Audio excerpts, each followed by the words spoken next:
Today, we're talking about one of the most overlooked advantages for veterans. How your VA disability rating, especially if you're at 100%, can dramatically increase your home buying power. You've already earned these benefits through service and sacrifice. This isn't about a handout, it's about using every tool you've rightfully earned to secure the home you and your family deserve. And before we dive in, my name is Alex Ramirez, and I help military veterans, active service members, and surviving spouses navigate the real estate world with confidence. And if you want to save time, money, and frustration with your VA loan journey, hit that like button, subscribe, and tap that bell so you don't miss any updates that could make a huge difference for you and your family. And while you're watching this video and you feel that you're ready to take the next step, don't hesitate to reach out to me. My contact info is in my description, or you can also text me at 805-857-3708. I'll respond to you, not my team, it'll be me. In this video, I'll be covering how VA disability pay is calculated for your loan application, and why lenders gross up that income by 25%, and the property tax exemptions that can lower your monthly payment, and the VA funding fee exemption that kicks in at just 10% disability rating. Plus, I'll walk you through real-world example showing exactly how much more home you could qualify for. So how VA disability pay works in a VA loan plus residual income. When you apply for a VA loan, lenders look at two important things: your debt to income ratio, your DTI, and residual income. DTI compares your monthly debts to your gross monthly income. Residual income is the amount that you have left over after paying your mortgage, your taxes, insurance, and any other monthly obligations that you have. The VA has a minimum residual income requirement based on your family size and region, and meeting or exceeding those numbers is critical for loan approval. I break this down all in the residual income video that I've already posted. You can check it out on my channel. Here's where VA disability pay gives you a huge advantage. It's tax-free, and because of that, lenders can gross it up by 25% for qualifying purposes. This means they add 25% to your actual monthly disability pay on paper to reflect what you'll need to earn in taxable income to take home the same amount. So here's an example. If you receive $3,737.85 a month for a 100% disability rating, so single veteran, no dependents in 2025, the lender can gross that up to $4,672.31 for qualifying purposes. That's an extra $934 in qualifying income. And because your income is higher on paper, it not only improves your DTI, but it also helps you meet the VA's residual income requirements more easily. Bottom line, stronger DTI plus higher residual income equals more buying power. So here's some property tax exemptions. If you're a military veteran with 100% VA disability rating, one of the most overlooked benefits you may qualify for is a property tax exemption. Every state, every area is going to be different. Many states offer full property tax exemptions for veterans who are totally and permanently disabled due to service-connected disabilities. Other states offer partial exemptions that reduce your taxable home value, sometimes by a set dollar amount, other times by a percentage. And some even extend benefits to veterans with ratings below 100%. Okay, so here's what that means in dollars and in cents. Let's say your property taxes are $4,000 a year. That's about $333 a month.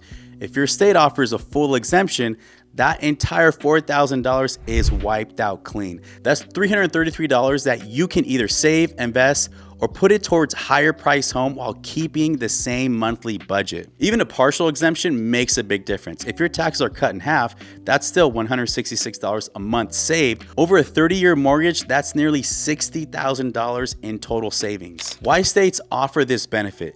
It's a recognition of your service and sacrifice, a way to permanently reduce your housing costs and make homeownership more sustainable for veterans, especially for veterans living on fixed or disability-based income. So here's some examples. Full exemption states, so Florida, Texas, and Virginia offer 100% disabled veterans a complete waiver of property taxes on their primary residence. Partial exemption states like California offers up to $175,298 in property value exemption for 100% disabled veterans, and more for low-income veterans too.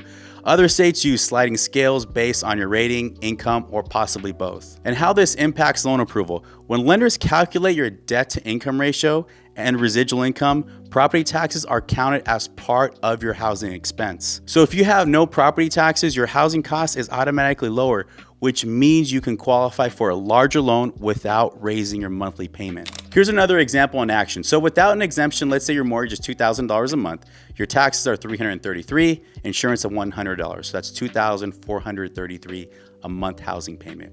Without an exemption, $2,000 a month mortgage, insurance $100, $2,100 a month monthly housing payment. So that's $333 a month difference could mean the ability to afford a home that's $50,000 to $60,000 more expensive while staying inside VA's loan approval guidelines. Whether full or partial, property tax exemptions can dramatically reduce your cost of ownership, increase your buying power, and put thousands of dollars back in your pocket over the life of your mortgage. And if you qualify, it's a benefit you should never overlook. And if you made it this far in my video, I know you're serious about taking action. And if you're ready, check out my description. All my contact information is there, and you can schedule an appointment with me through my Calendly or just send me a text, 805-857-3708. We can get you started today. So intent to file retroactive pay and funding fee reimbursement. Let's get into that. Let's talk about something that can put real money back in your pocket, the intent to file. What is it for? The intent to file is a formal notice to the VA that you plan to submit a disability compensation claim, request an increase to your current rating, or apply for certain pension benefits. By submitting it, you lock in an effective date for your benefits, even if you're not ready to turn in your full claim. The VA uses Form 21-0966, intent to file a claim for compensation and or pension, or survivor's pension and or DIC. For this purpose, it's short, straightforward, and you can file it online, by mail, or in person at a VA regional office. I recommend doing it online. Once your intent to file is on record, you have 12 months to gather all your evidence, medical records, and submit your complete claim. And why is this so important? Two big reasons. One, retroactive pay. If your claim is approved, the VA will backdate your payments to the date you filed your intent, not the date you completed your claim. That could mean months of extra tax-free payments hitting your account all at once. And number two, VA funding fee reimbursement.